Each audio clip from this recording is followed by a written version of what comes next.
Hello, good afternoon. My name is Anil Kumar Jha and I am physics faculty in Resonance Kota. तो आज हमारा topic है motion. इससे पहले हमने 3 लेक्चर्स पढ़े थे, जिनमें हमने सबसे पहले पढ़ा था फंक्शन के बारे में जाना था। देन उसके बाद हमने टिग्नोमेट्री एंड थर्ड वन जो हमने किया था वो हमने क्या पढ़ा था, हमने ग्राफ्स के बारे में थोड़ा डिटेल ली थी। अब हम आज स्टार्ट करेंगे मोशन चैप्टर, जो हमारा 9th क्लास का फर्स्ट टॉपिक है, फर्स्ट चैप्टर है। इसका नाम है मोशन। तो मोशन को हम बेसिकली ना सबसे पहले फिजिक्स की डेफिनेशन समझते हैं, फिर हम मोशन को समझते हैं होता क्या है। Physics, it is a branch of science in which we observe, measure and describe nature and natural phenomena. मतलब फिजिक्स क्या है, एक ब्रांच है साइंस की, जिसमें हम क्या करते हैं, ऑब्जर्व करते हैं चीज़ों को, मेज़र करते हैं हम डायमेंशन को, या कोई भी हमें डिस्टेंस या डिस्प्लेसमेंट हमें मेज़र करना रहता है, और क्या करते हैं हम डिस्क्राइब करते हैं चीज़ों को। जैसे आप साउंड पढ़ेंगे, हम मोशन नहीं पढ़ रहे तो अभी इसको भी हम डिस्क्राइब ही करेंगे। एंड देन बात आती है नेचर एंड नेचुरल फिनोमेना। तो जो नेचुरल फिनोमेना है उन्हें भी हम जानेंगे। जैसे आपने देखा होगा नेचुरल फिनोमेना में आप मोस्ट कॉमन आपने देखा होगा why sky is blue and during the sunrise and sunset the sun is appears red. ऐसे बहुत सारे हैं, जैसे साउंड्स का एक फिनोमेना हो गया। तो ये सारे क्या हम नेचुरल फिनोमेना में पढ़ते हैं। तो स्टार्ट करते हैं मोशन को। तो फिजिक्स क्या होता है, अलग अलग टाइप से ब्रांच डिसाइड हुई हैं, जिसमें हम एक ब्रांच पढ़ेंगे। जैसे आज मैकेनिक्स पढ़ेंगे, हम स्टार्ट करेंगे मैकेनिक्स से। ऐसी दूसरी टाइप्स भी होती हैं, जिसे हम हीट एंड थर्मोडायनेमिक्स भी पढ़ते हैं, रिलेटिविटी भी होती है, थ्योरी ऑफ रिलेटिविटी। ऐसी काफ़ी ब्रांचेस होती हैं। इनमें से एक ब्रांच है जिनको हम आज पढ़ेंगे, मैकेनिक्स। तो मैकेनिक्स के अंदर सबसे पहले पढ़ते हैं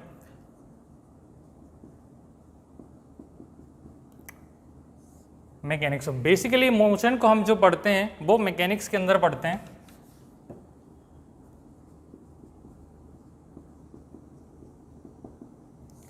तो मैकेनिक्स होती क्या है, it is a branch of science in which it deals with the study of object in the condition of rest और मोशन। मीन्स मैकेनिक्स में हम पढ़ते हैं कि जो ऑब्जेक्ट है उसकी कंडीशन क्या होगी, या तो रेस्ट में होगी या मोशन में होगी। क्लियर है आपको पॉइंट कि मैकेनिक्स में हम क्या पढ़ते हैं बेसिकली, या तो ऑब्जेक्ट क्या होगा, ऑब्जेक्ट, या अगर डेफिनेशन लिखें हम तो it deals with the study of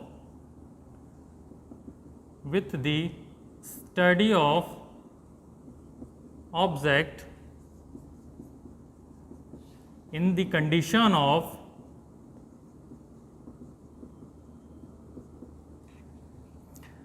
rest और मोशन। मीन्स मैकेनिक्स किसके साथ डील करता है, एक तरीके से इसमें हम स्टडी करेंगे ऑब्जेक्ट के बारे में जिसकी कंडीशन क्या होगी, या तो रेस्ट पे होगी या मोशन में होगी। क्लियर है आपको कि ये डील्स करता है ऑब्जेक्ट की कंडीशन में, या तो रेस्ट में होगा या मोशन में। यहाँ पे हम 2 डील्स पढ़ेंगे कि रेस्ट और मोशन। अब मैकेनिक्स के भी 2 टाइप्स होते हैं। इसका फर्स्ट टाइप हो जाएगा, it divide into 2 types. Means अगर टाइप 1 की हम बात करें, it divides types. First types हो जाएगा इसका statics, the second one is dynamic.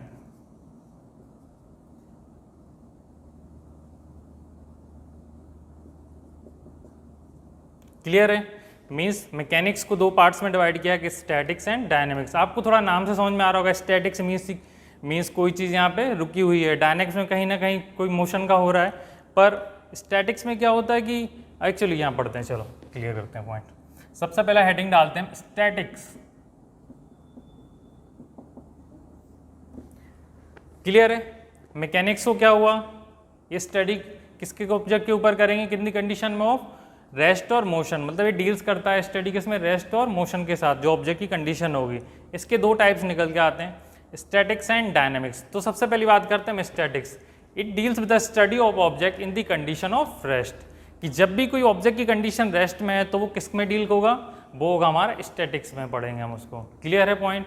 Means अगर कोई बॉडी या ऑब्जेक्ट रेस्ट की कंडीशन में है तो उसको हम किस अंदर लेंगे, स्टैटिक्स में। It deals with the study of object, it deals with the study of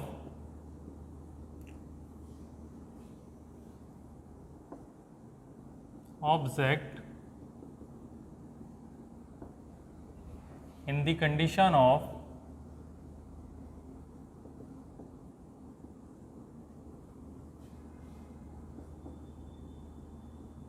rest और in equilibrium.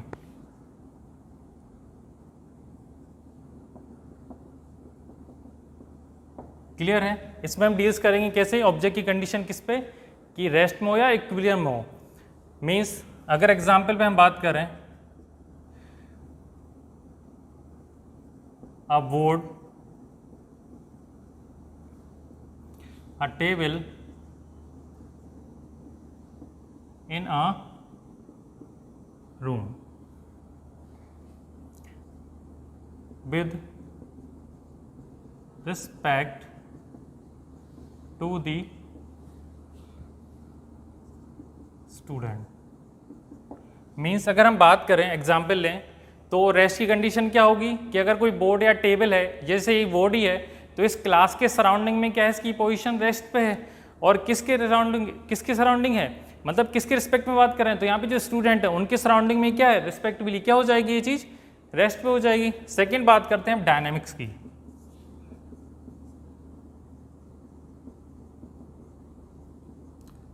It deals with the study of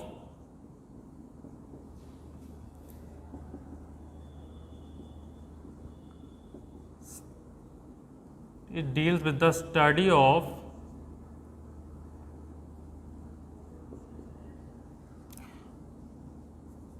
motion of object।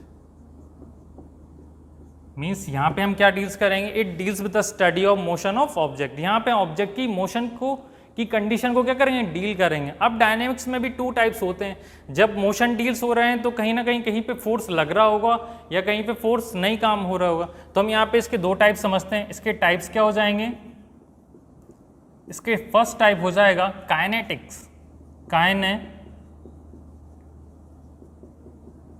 Second one हो जाएगा काइनेटिक्स। क्लियर है कि डायनेमिक्स क्या होता है हमारा, जो डील्स करता है, deals with the study of motion of object, कि जो मोशन ऑफ ऑब्जेक्ट है वो किस में डील करेंगे हम, डायनेमिक्स में। एंड कंडीशन ऑफ रेस्ट और इक्विलिब्रियम किस में हम पढ़ते हैं, स्टैटिक्स में। क्लियर है आपको?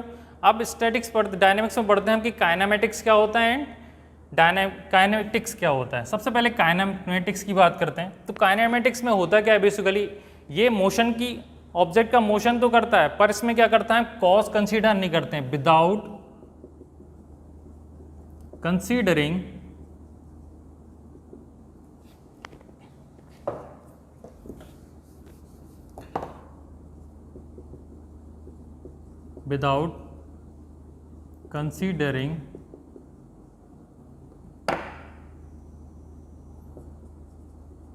the cause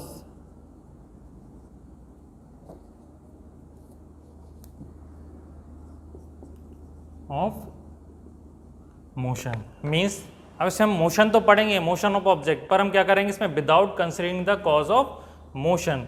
अगर हम बात करें, यहां समझते हैं क्या है हमारा फर्स्ट टॉपिक,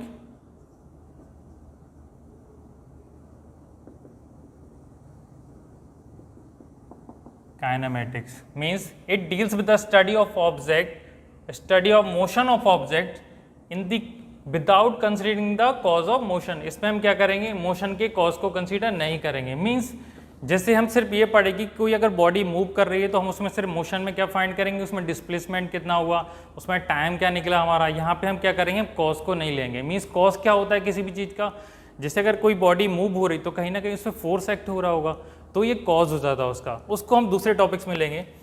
तो यहाँ पे क्या हो जाएगा, without considering the cause of motion. अगर हम इसके एग्जाम्पल पे बात करें तो हम इसमें पढ़ेंगे क्या, जैसे हम पढ़ेंगे, इसमें पढ़ेंगे हम इक्वेशंस ऑफ मोशन। हम इसमें पढ़ेंगे इक्वेशंस ऑफ मोशन। ठीक है, अब बात करते हैं हम सेकेंड टाइप की, जिसे हम बोलते हैं काइनेटिक्स। क्लियर है? तो काइनेटिक्स क्या होता है, इसमें हम क्या करेंगे, it deals with the study of motion of object with condition of with considering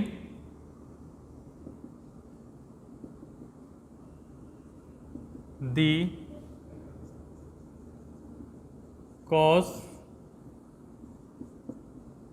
of motion। Means यहाँ पे हम क्या करेंगे, with considering the cause of motion. यहाँ पे हम क्या करेंगे, मोशन के कॉज को हम कंसीडर करेंगे। उस वाली कंडीशन में क्या है, मोशन के कॉज को कंसीडर नहीं कर रहा है, सिर्फ हम क्या पढ़ रहे हैं कि मोशन के बारे में पढ़ेंगे कि मोशन हो रहा है तो क्लियर है, बस उसके रिस्पेक्टिवली जो भी हमें डायमेंशन है, अननोन क्वांटिटीज हैं वो फाइंड कर लेंगे। और जब बात करेंगे हम काइनेटिक्स की, तो काइनेटिक्स में क्या करेंगे, ये डील्स करता है, it deals with the study of motion of object, पर यहाँ पे क्या है, with considering the cause of motion, यहाँ पे हम कॉज ऑफ मोशन भी करेंगे। अगर इसके अंदर हम बात करें तो हमारे अंदर इसके अंदर क्या आएगा, न्यूटन्स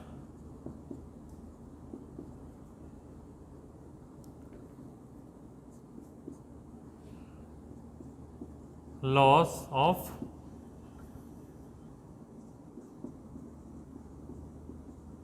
इसके अंदर हम किसके अंदर पढ़ेंगे, बेसिकली जहाँ पे हम कंसीडर करेंगे कॉज ऑफ मोशन को, तो वो कहाँ लेंगे, न्यूटन्स लॉ ऑफ मोशन में। यहाँ इस चैप्टर में से हम पढ़ेंगे तो वहाँ पे हम क्या करेंगे, लॉ ऑफ मोशन को पढ़ेंगे, न्यूटन्स लॉ ऑफ मोशन, जहाँ पे क्या होता है, फोर्स कंसीडर होता है, फोर्स होता है, फोर्स के कारण क्या होता है, एक्सेलरेशन होता है बॉडी में, तो ये चीज़ें हो जाती हैं। ठीक है, फोर्स हम तो इसलिए कैलकुलेट करेंगे वहाँ पे हम कॉज को कंसीडर करेंगे। इसीलिए बेसिकली ब्रांच ऑफ साइंस में जब हम फिजिक्स पढ़ते हैं उनके अंदर मैकेनिक्स की भी एक ब्रांच है, ब्रांच के इसलिए जब हम टाइप्स पढ़ते हैं ना तो ये डिस्क्राइब करते हैं कि बेसिकली हर चीज़ को एक पर्टिकुलर वे में डिवाइड करते हैं। नहीं तो आप कोई सी भी रैंडम चीज़ पढ़ेंगे तो आपको क्या हो, टिपिकल हो जाएगा। तो जैसे हमने पढ़ा मैकेनिक्स के अंदर हमने 2 टर्म्स पढ़े, statics and dynamics. Then dynamics के अंदर भी हमने 2 टर्म्स पढ़े, फर्स्ट क्या हो गया हमारा, kinetic and then kinematics, then second one is kinetics.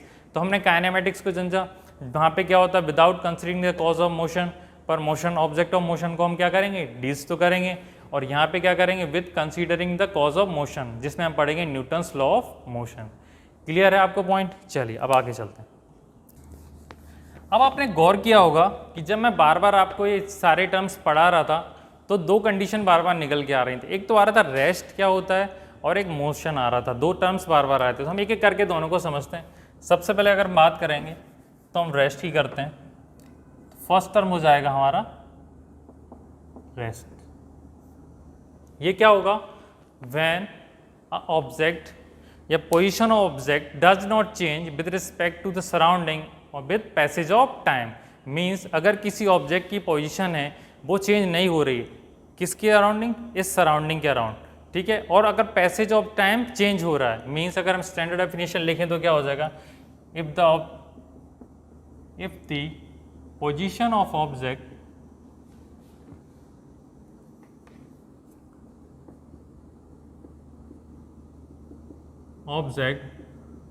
does not change with respect to its surrounding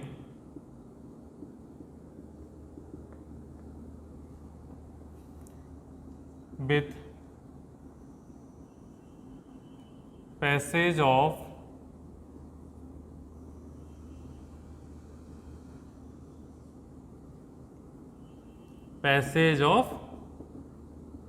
time. Means किसी ऑब्जेक्ट की पोजीशन क्या हो रही, चेंज नहीं हो रही, किसके surrounding, with respect to surrounding, उस सराउंडिंग के अकॉर्डिंग क्या हो रही है, उसकी पोजीशन चेंज नहीं हो रही। Means with the passage of time, means time आप कंसीडर कर रहे हैं। मीन्स अगर हम एक एग्जाम्पल से समझें तो इसके एग्जाम्पल क्या होंगे, अगर एक थोड़ा सा और क्लियर करेंगे तो एग्जाम्पल क्या हो जाएगा, अगर मान लीजिए आप एग्जाम्पल में लेते हैं तो जैसे एक टेबल है, आपके क्लासरूम में या आपके घर पे भी रखी होगी एक टेबल है, तो आप देखते होंगे कि जो टेबल है वो टाइम तो पीरियड आपके, अब आपका यहाँ पे टेबल क्या हो गया, एक ऑब्जेक्ट हो गया, ठीक है।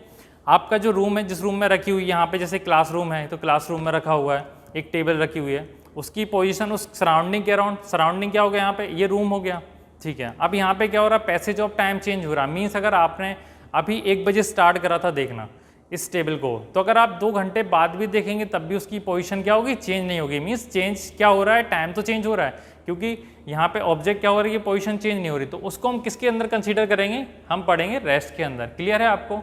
मीन्स यहाँ पे क्या हो रहा है, ऑब्जेक्ट की position does not change with respect surrounding with passage of time. Clear है? अगर हम बात करें सेकेंड मोशन की बात करते हैं अब हम,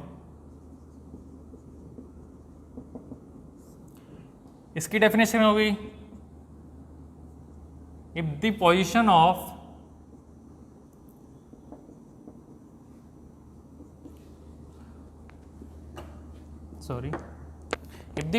of object changes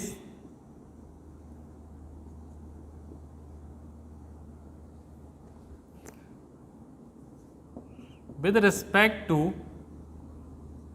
its surrounding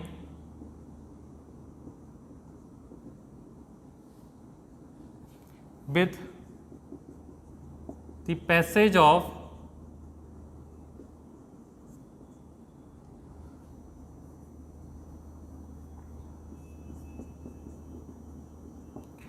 time. Means अगर कोई ऑब्जेक्ट की पोजीशन चेंज हो रही है किसके surrounding, with respect to its surrounding with passage of time, means ये लिखा हुआ है पैसेज, काम करते हैं, यहाँ लिख देते हैं विद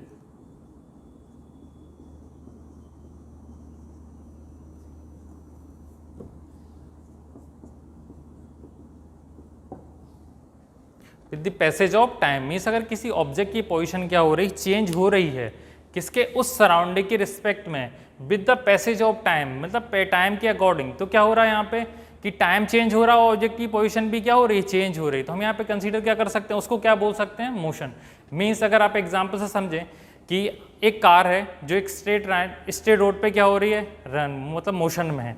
अब अगर आप बात करें यहाँ पे तो कार क्या हो जाएगी, एक ऑब्जेक्ट हो जाएगी हमारी, सराउंडिंग क्या हो गया, जो भी रोड हो गया, क्लियर है, ये सराउंडिंग हो गया। अब एक कोई ऑब्जर्वर, जैसे आप भी खड़े हैं या मैं खड़ा हूँ, एक पर्टिकुलर कोई व्यक्ति खड़ा हुआ है, पर्सन, वो क्या कर रहा है, उस कार को क्या कर रहा है, ऑब्जर्व कर रहा है। तो यहाँ पे विद रिस्पेक्ट टू सराउंडिंग हो जाए, क्लियर है। मीन्स आपको समझ में आया कि एक कार जो एक स्ट्रेट रोड पे ड्राइव कर रही थी, मोशन में थी, अब यहाँ पे क्या है, विद रिस्पेक्ट टू जो एक पर्सन स्टैंड कर रहा है वहाँ पे, उसके स्टैंड के अकॉर्डिंग क्या है, ये ऑब्जेक्ट क्या कर रहा है, मोशन कर रहा है। क्लियर है आपको कि मतलब उसकी पोजीशन अगर वो उन्होंने देखा, मीन्स यहाँ पे कोई ऑब्जर्वर खड़ा हुआ था हमारा, ठीक है, अभी कंडीशन यहाँ पे ऑब्जेक्ट था हमारा ए, अब ये चल के इस बी पॉइंट पे पहुँच गया, तो ऑब्जर्वर ने क्या किया, यहाँ पे देखो इस ऑब्जेक्ट की पोजीशन क्या हुई, चेंज हुई, ए से बी तक गया। क्लियर है आपको, तो इसकी पोजीशन क्या हुई, चेंज हुई। अब ऑब्जर्वर जो देख रहा था ऐसे, उसने देखा कि इसकी ऑब्जेक्ट की पोजीशन क्या चेंज हुई। अब इसकी किसकी रिस्पेक्टली हुई, इस पर्सन की जो ऑब्जर्वर से देख रहा था, तो इसके अकॉर्डिंग क्या हुई, इसकी पोजीशन चेंज हुई। देन कितना, अब यहाँ से यहाँ तक कुछ टाइम लगा होगा, मान लीजिए मैंने मान लिया कि 1 सेकेंड यहाँ पे टाइम कंसीडर हुआ, ठीक है। तो क्या हो गया, 1 सेकेंड में इन दोनों के बीच की डिस्टेंस जो भी होगी वो क्या ऑब्जर्वर क्या कर रहा, तो ये मोशन हो रहा कहीं ना कहीं, कि टाइम भी चेंज हो रहा, यहाँ से यहाँ तक, यहाँ 0 सेकेंड था, यहाँ से यहाँ तक 1 सेकेंड में इसने ए से बी तक डिस्टेंस कवर की। तो ऑब्जेक्ट ने देखा, जो ऑब्जर्वर था, कि ऑब्जेक्ट ए से बी तक गया, मीन्स उसकी पोजीशन क्या हुई, चेंज हुई, किसके, उस पर्सन या जो ऑब्जर्वर है उसके सराउंडिंग में, और क्या हुआ, टाइम के अकॉर्डिंग। क्लियर है यहाँ पे। अब बात करते हैं हम यहाँ पे एक कॉन्सेप्ट निकल के आता है यहाँ से,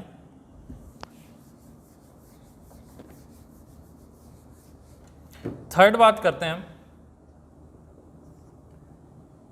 rest and motion are relative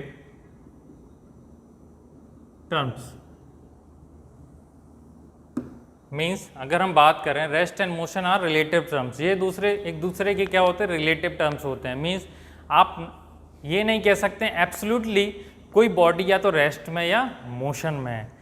nothing is absolute in rest और इन मोशन। मीन्स अगर हम बात समझें कि अगर हमने क्यों नहीं, रिलेटिव मोशन कैसे हैं, या हम किसी को अगर कोई बॉडी रेस्ट में हो तो उसे प्योरली रेस्ट क्यों नहीं बोल सकते हैं एब्सोल्युटली, या हम उसे कि अगर कोई बॉडी मोशन में तो उसे प्योरली मोशन में क्यों नहीं बोल सकते हैं। एब्सोल्युटली रेस्ट और मोशन में कोई भी चीज़ नहीं होती है।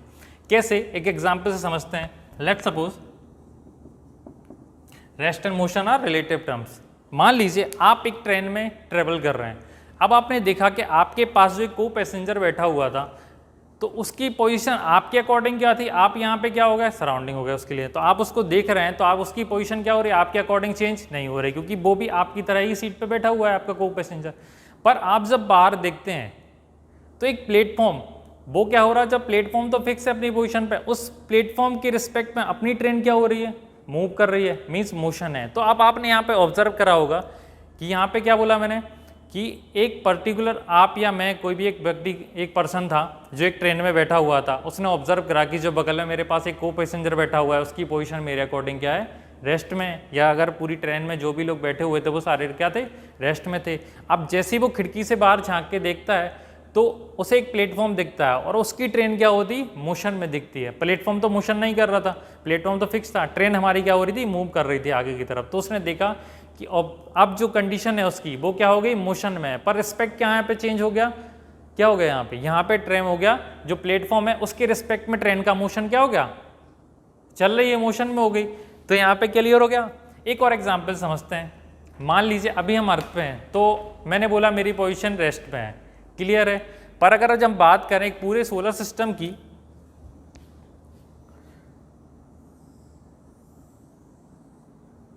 ये हमारी अर्थ है, ये मान लीजिए सन है। अब ये क्या कर रही है, अर्थ रिवॉल्व कर रही है,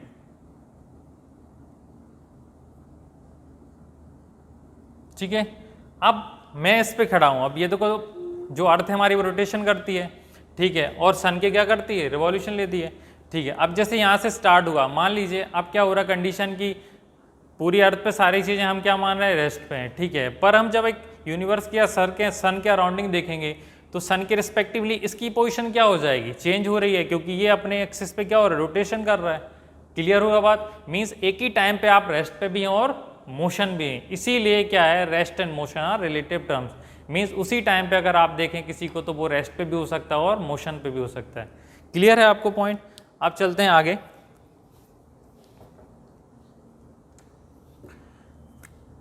फोर्थ टर्म, अब बात करते हैं हम कुछ इंपॉर्टेंट पॉइंट कॉन्सेप्ट हैं, important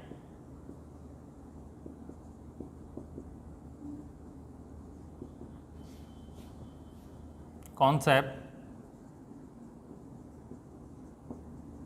related to rest and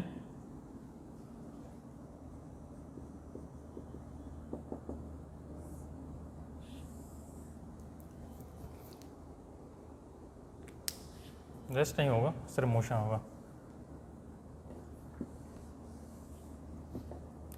related to the study of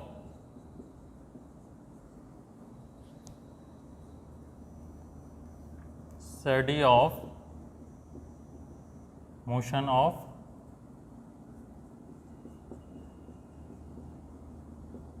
objects। Clear है। मीन्स कुछ इंपॉर्टेंट कॉन्सेप्ट समझते हैं। सबसे पहला कॉन्सेप्ट है हमारा पॉइंट ऑब्जेक्ट का।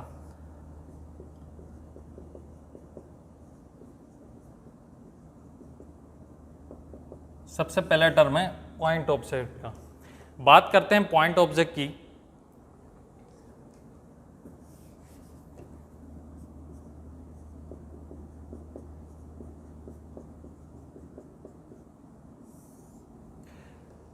कभी कभी हम मैकेनिक्स पढ़ते हैं तो क्या होता है कि जब भी कोई ऑब्जेक्ट होता है हमारा, तो बहुत सी बार क्या होता है, ऑब्जेक्ट की जो डायमेंशन है उसकी वो हम क्या करते हैं, नेग्लेक्ट करके चलते हैं। तो उस कंडीशन में जो ऑब्जेक्ट की पोजीशन, मतलब ऑब्जेक्ट को हम मानते हैं वो क्या मानते हैं, पॉइंट ऑब्जेक्ट मानते हैं हम। क्लियर है। मीन्स कहीं, जैसे इसको एक एग्जांपल समझते हैं। मैंने ये बोला कि पॉइंट ऑब्जेक्ट हम कंसीडर करते हैं कि मैकेनिक्स में कभी कभी क्या होता है कि जो ऑब्जेक्ट की डायमेंशन है वो हमारे लिए क्या होती है, इंपॉर्टेंट नहीं होती। तो उस कंडीशन में हम क्या करेंगे, उस ऑब्जेक्ट को क्या मानते हैं, एक पॉइंट ऑब्जेक्ट मानते हैं।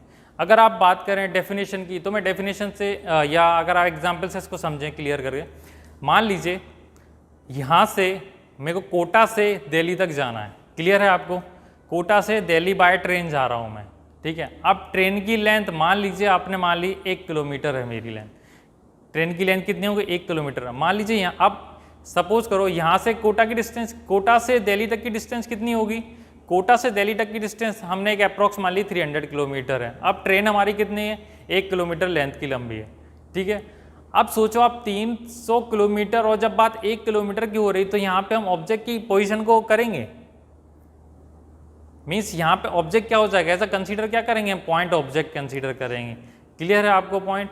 या और मान लीजिए कि जहाँ पे जो डिस्टेंस ट्रेवल हो रही है वो उस ऑब्जेक्ट से कहीं ज़्यादा हो लेंथ में, तो उसे हम क्या करेंगे, उस कंडीशन में उसे क्या बोलेंगे, पॉइंट ऑब्जेक्ट। क्लियर हुआ आपको ट्रेन वाला, कि यहाँ से अगर मैं कोटा से दिल्ली तक जाता हूँ, अगर मैंने एक ट्रेन ली या आप कार ले लीजिए, कार की लेंथ तो और छोटी होती है, तो आप यहाँ से जब कोटा से दिल्ली तक की डिस्टेंस मेज़र करेंगे आप देखेंगे कि तो कार की तो ऑलमोस्ट नेग्लिजिबल डिस्टेंस आती है, क्योंकि आप कंसीडर करेंगे तो उसे एक पॉइंट ऑब्जेक्ट की तरह ही मेज़र करेंगे। आप ये थोड़ा लेंगे कि 2 किलोमीटर एक या 200 या 300 मीटर की या 150 मीटर की क्या है हमारी कार है, इतनी लंबी भी नहीं होती।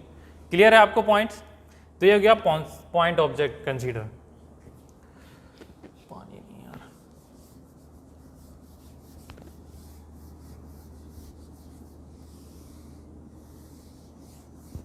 मीन्स ऑब्जेक्ट की जो लेंथ है वो जो लेंथ कवर्ड कर रहा ऑब्जेक्ट उससे कम है तो उसे हम क्या करेंगे, उस कंडीशन में क्या मानेंगे, उसको पॉइंट ऑब्जेक्ट कंसीडर करते हैं। कि मीन्स अगर ऑब्जेक्ट ने जो डिस्टेंस ट्रेवल की उसकी कंपेरेटिवली जो डिस्टेंस है बहुत ज़्यादा है, तो ऐसी कंडीशन में क्या लेते हैं, उस ऑब्जेक्ट को पॉइंट ऑब्जेक्ट की तरह कंसीडर करते हैं।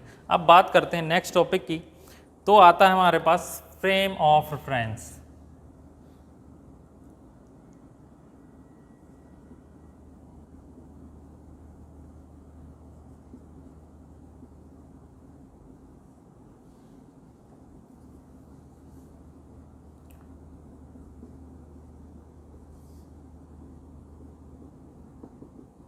Frame of reference. अब जब फ्रेम ऑफ रेफरेंस की बात करते हैं तो सबसे पहले रेफरेंस पॉइंट की बात कर लेते हैं हम।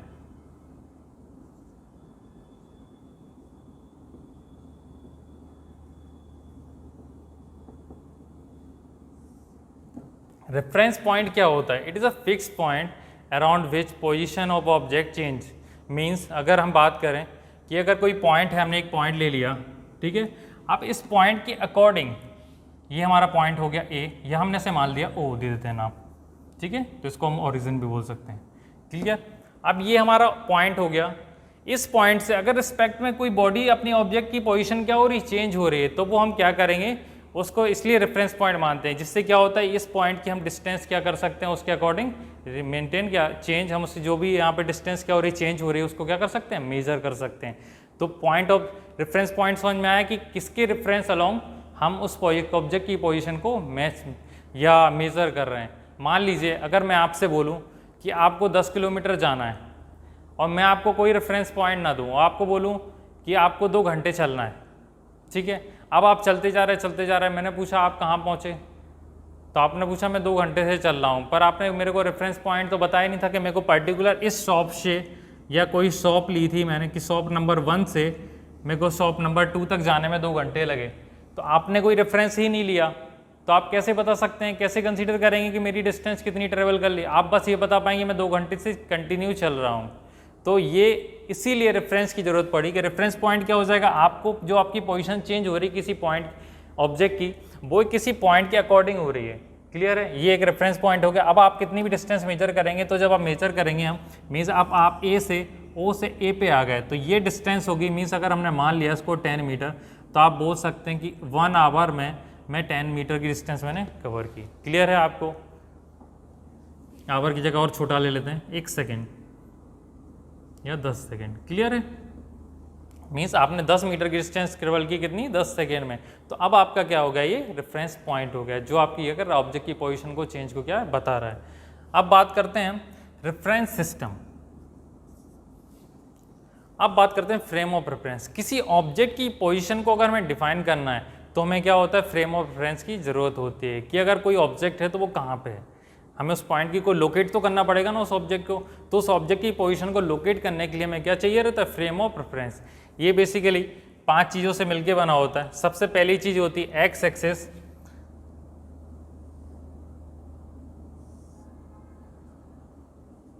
ये क्या हो जाएगा एक्स, ये हो जाएगा हमारा y और ये हो जाएगा z। 3 कोऑर्डिनेट, एक क्या चाहिए, ओरिजिन। क्लियर है? मीन्स 4 चीज़ें होंगी, एक चाहिए हमको स्टॉप वॉच।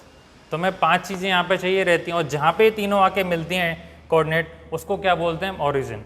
क्लियर है यहाँ से पॉइंट आपको? अगर आपको ये चीज़ इमेजिन करनी है कि तीनों एक्सेस कहाँ मिलेंगे, तो आप अपने राइट कॉर्नर में देखिए। क्लियर है आपको?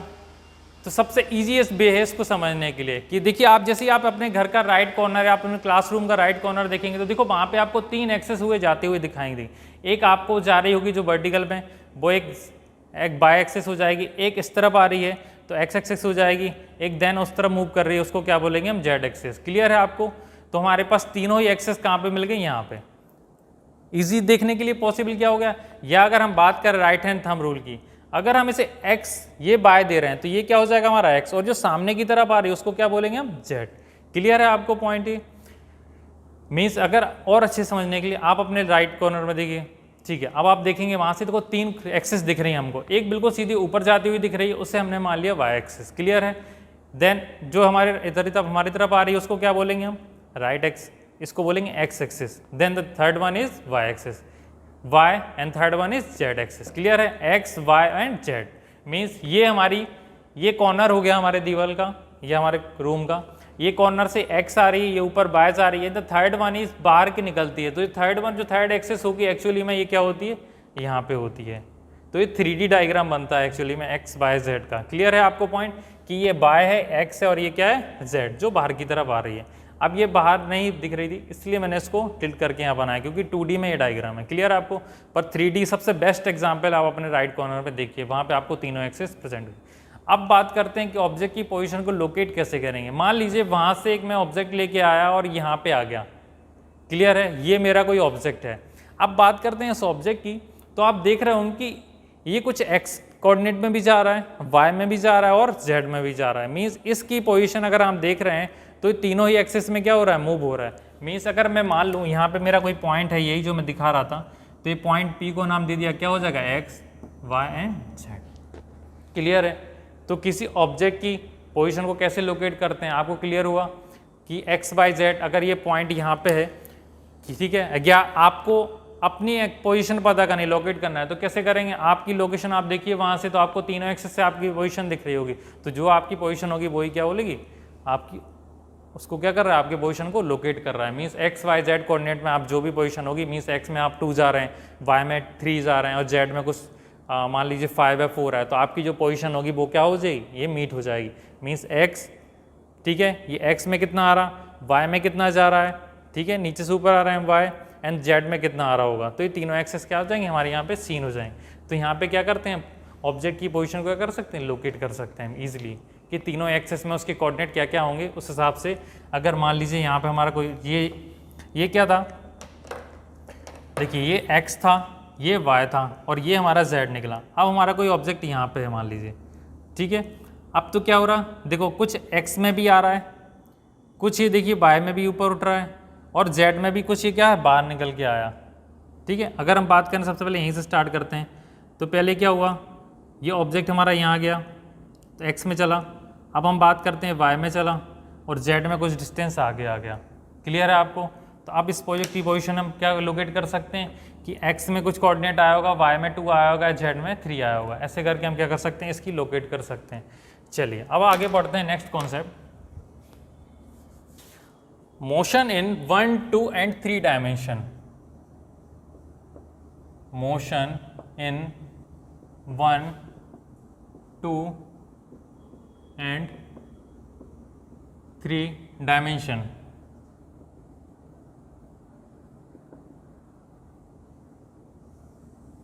क्लियर है?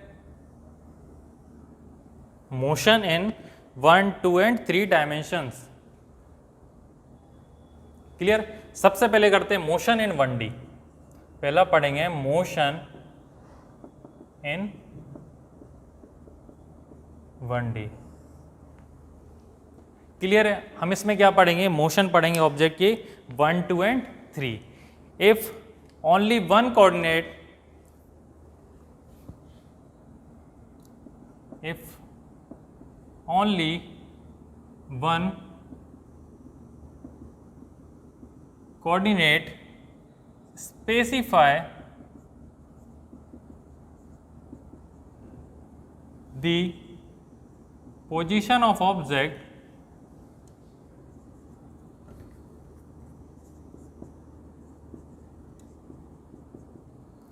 change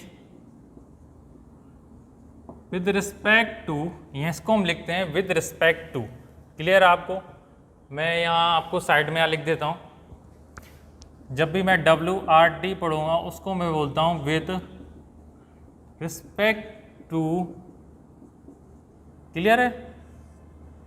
मैं W.R.T को क्या पढ़ेंगे, with respect to. Object change with respect to means if only word coordinate specifying the position of object change with respect to the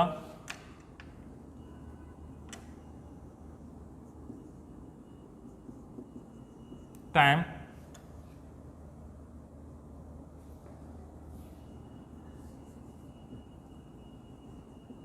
its surrounding with passage of time, with the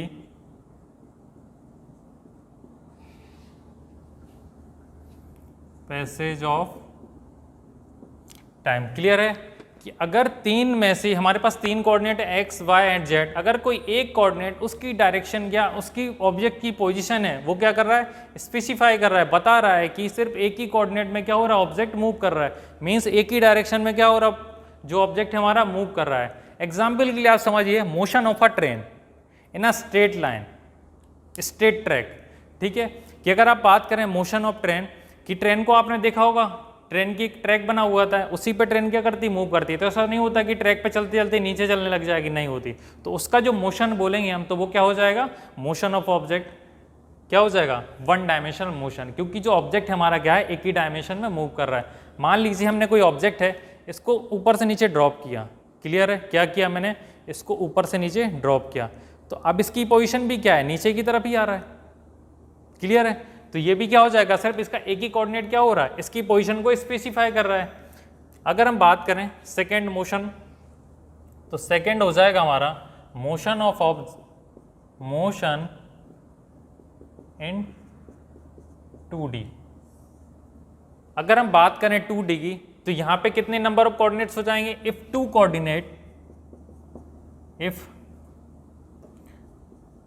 to coordinates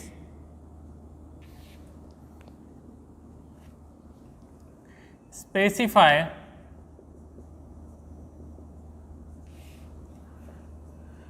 the position of object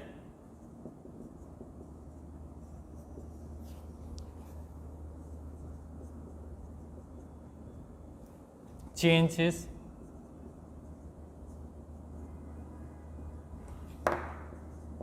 with respect to its surrounding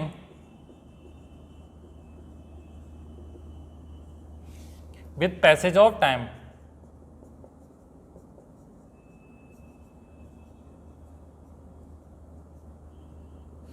passage of, शायद हो सकता है आ नहीं रही होगी, Y, ये Z हो जाएगा, ये हमारा ओरिजिन हो जाएगा। क्लियर है, एक्स वाई जेड। अब यहाँ पे क्या कर रहा है, if two coordinate specifying the position of object change with respect to its surrounding with passage of time, means यहाँ पे तीन में से अब क्या कर रहे हैं, दो कोऑर्डिनेट क्या कर रहे हैं, इस ऑब्जेक्ट की पोजीशन की चेंज को बता रहे हैं। तो हम उस पोजीशन को, उसको क्या बोलेंगे, उसको हम बोलेंगे उस मोशन को टू डायमेंशनल मोशन। मींस अब जो ऑब्जेक्ट है वो क्या कर सकता है, दो डायमेंशन में मूव कर सकता है। मान लीजिए एक मैं ही हूँ, अभी क्या कर सकता हूँ, मैं स्ट्रेट लाइन में जा सकता हूँ, मैं इधर भी मुड़ सकता हूँ, तो मेरे पास क्या हो गया, दो कोऑर्डिनेट ओपन हो गए। मीन्स मैं क्या कर सकता हूँ, दो कोऑर्डिनेट क्या कर रहा है, मेरी ऑब्जेक्ट की पोजीशन है वो चेंज बता सकते हैं। मीन्स अब दो कोऑर्डिनेट में जाने के लिए मैं फ्री हूँ। तो यहाँ पे क्या कर रहा है, two coordinate specifying the position of object change with respect to its surrounding with passage of time. Means जो दो कोऑर्डिनेट हैं उस ऑब्जेक्ट की पोजीशन चेंज को क्या कर रहे हैं, बता रहे हैं कि दो कोऑर्डिनेट में जो ऑब्जेक्ट है वो क्या कर सकता है, मूव कर सकता है। सिंपल एग्जांपल है, मैं जैसे चल रहा हूँ तो मेरे पास एक एक्स में, अभी मैं बाय में चला गया, या मैं बाय में चल रहा था, मैं जेड में जा रहा हूँ। मैं अगर एक्स को यहाँ बाहर मान लूँ, तीसरे कोऑर्डिनेट को, कोई भी दो कोऑर्डिनेट जो क्या करेंगे, स्पेसिफाई करेंगे आइदर थ्री में से कोई भी दो कोऑर्डिनेट। क्लियर है आपको। अब बात करते हैं इसके एग्जाम्पल के। तो एक तो मैंने दे दिया कि एक कोई पर्सन चल रहा है, या हम बात करें motion of a car in zigzag road. Zigzag road देखा होगा आपने, सीधे भी चल रहा है, फिर यूं मुड़ गया, फिर ये इस तरीके से। मोशन ऑफ कार क्या हो जाएगा, जिगजैग मोशन हो गया। कि ये कोई कार थी, अब हमारा रोड क्या है, ठीक है, तो मोशन ऑफ कार, ये क्या है, हमारी कार है, तो मोशन ऑफ कार है ना, जिगजैग रोड, ये क्या हो जाएगा हमारा, zigzag road.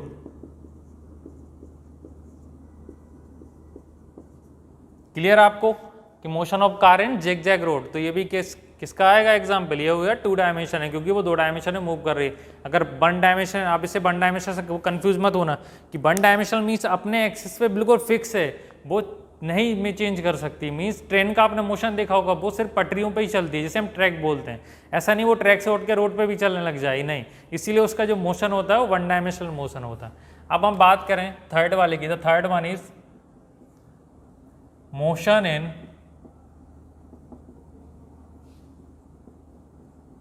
Three dimension. Clear है?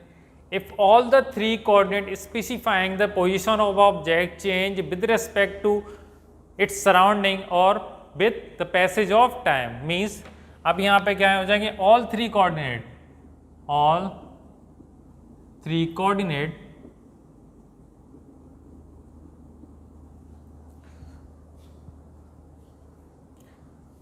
Coordinate specify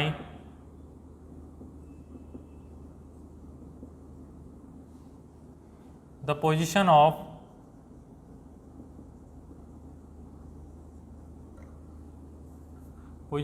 object change with respect to its surrounding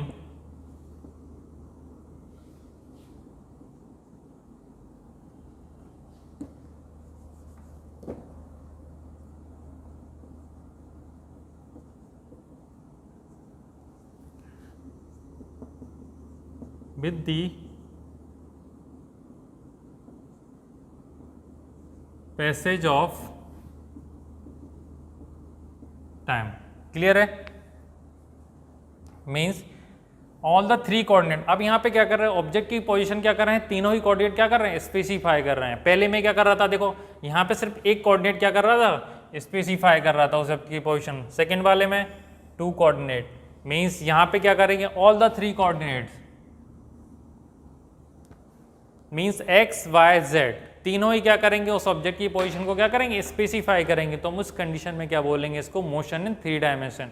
अगर आप एग्जाम्पल में समझें तो motion of random molecules of gases, तो गैसेस का मॉलिक्यूल्स आपने देखा हुआ कि एक्स वाई जेड कहीं पे भी मूव कर सकती हैं। मीन्स अगर ये है तो ये एक्स में भी जा सकते हैं, वाई में भी जा सकती है और जेड में भी जा सकती हैं। ये क्या हो जाएगा, गैस मॉलिक्यूल्स। क्लियर है? और क्या हो जाएगा, जो काइट हमारी फ्लाई होती है वो हो जाएगा। एक और अच्छा example, motion of a plane, aeroplane, ये भी 3 डायमेंशन हो जाएगा क्योंकि वो रनवे पे ही चलता है, फिर ऊपर भी उड़ रहा है। तो जब भी कोई चीज़ ऊपर है वो तो उसको क्या बोल सकते हैं, वो 3 डायमेंशन मोशन में ही है, क्योंकि वो नीचे भी तो आ सकती है और अपने तीनों ही कोऑर्डिनेट क्या कर सकती है, चेंज कर सकती है according to the time. Clear है? तो मोशन ऑफ गैस मॉलिक्यूल्स हो गया, मोशन ऑफ एरोप्लेन हो गया, या मोशन ऑफ काइट हो गया, ये सारे क्या कहलाएंगे, motion of 3 dimension motion. Clear है आपको? ओके।